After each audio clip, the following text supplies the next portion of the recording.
War ಮಾಡ್ತಾ ಇರ್ತಕ್ಕಂಥದ್ದು ಅಮೆರಿಕದವ್ರದ್ದು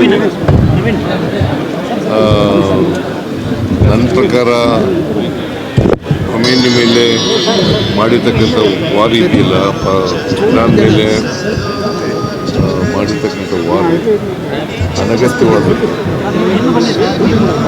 ಏನಾದ್ರು ಇದ್ದರೆ ಈಗ ಒಂದು ಕಡೆ ಶಾಂತಿ ಮಂತ್ರ ಹೇಳ್ತಾರೆ ಅಮೆರಿಕದವರು, ಅಮೆರಿಕದ ಟ್ರಂಪು, ಇನ್ನೊಂದು ಕಡೆ ಯುದ್ಧ ಮಾಡ್ತಾರೆ. ಇದು ತದ್ವಿರುದ್ಧವಾದಂಥ ನಿಲುವು. ಇದನ್ನು ನಾನು ತೀವ್ರವಾಗಿ ಖಂಡಿಸ್ತೇನೆ. ಖಮೇನಿ ಅವರು ಹತ್ಯೆಯಾಗಿದ್ದಾರೆ ಅಂಥೇಳಿ ಟಿ ವಿನಲ್ಲೆಲ್ಲ ಬರ್ತಾ ಇದೆ. ಇದು ಖಂಡನೀಯವಾದಂಥ ಇದು. ಮತ್ತು ಅವರ ಆತ್ಮಕ್ಕೆ ಚಿರಶಾಂತಿ ದೊರಕಲಿ ಅಂತೇಳಿ. ನೀನು ಕೇಳಿಸ್ತಾ ಇಲ್ವಾ? ಹಾಂ, ಇನ್ನೂ ವಯಸ್ಸಾಗಿಲ್ವಲ್ಲ ಏನಿದೆ. ಬಸವರಾಜು ಖಮೇನಿ ಹತ್ಯೆ ಆಗಿದೆ, ಅವರ ಆತ್ಮಕ್ಕೆ ಚಿರಶಾಂತಿ ದೊರಕಲಿ ಅಂತೇಳಿ ನಾನು ಪ್ರಾರ್ಥನೆ ಮಾಡ್ತೇನೆ. ಅದಕ್ಕೆ ಹೇಳಿದ್ದೀನಿ, ನಾನು ಮಾತಾಡಿದ್ದೀನಿ ನಾನು ನಮ್ಮ ಚೀಫ್ ಸೆಕ್ರೆಟರಿ ಜೊತೆಲೂ ಮಾತಾಡಿದ್ದೀನಿ, ನಮ್ಮ ಪ್ರಿನ್ಸಿಪಲ್ ಸೆಕ್ರೆಟರಿ ಜೊತೆ ಮಾತಾಡಿದ್ದೀನಿ, ಡೆಲ್ಲಿಲಿರ್ತಕ್ಕಂಥ ನಮ್ಮ ರೆಸಿಡೆಂಟ್ ಕಮಿಷನರ್ಗೂ ಕೂಡ ಮಾತಾಡಿದ್ದೀನಿ.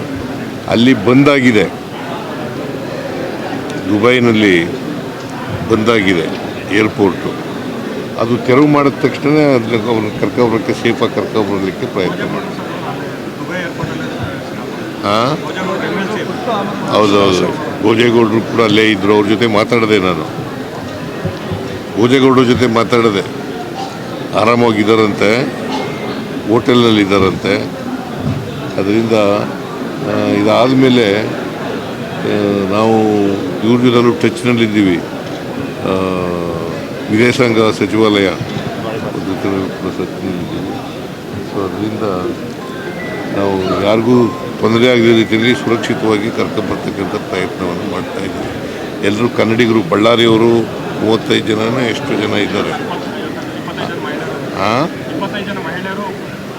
ಅದೇ 52 ಅಂದರೆ ಬೇರೆ ರಾಜ್ಯದವರು ಇದ್ದಾರೆ. ಸೊ ಅವ್ರನ್ನೆಲ್ಲ ವಾಪಸ್ ಕರ್ಕೊಬರಲಿಕ್ಕೆ ಪ್ರಯತ್ನ ಮಾಡ್ತೀವಿ. ನಾವು been in touch with the foreign affairs ಇದು ಸಚಿವಾಲಯ ಸೆಕ್ರೆಟರಿಯೇಟ್ ಜೊತೆ ಟಚ್ನಲ್ಲಿದ್ದೀವಿ. ನಾನು ಚೀಫ್ ಸೆಕ್ರೆಟರಿಗೂ ಮಾತಾಡಿದ್ದೀನಿ, ನಿನ್ನೆ ಮಾತಾಡಿದೆ, ಇವತ್ತು ಮಾತಾಡಿದೆ, ಬೆಳಿಗ್ಗೆನೂ ಮಾತಾಡಿದೆ. So all our Indians are safe in Dubai. ಅದೆಲ್ಲ ಬಂದಮೇಲೆ ನೋಡಿ. ಹಾಂ,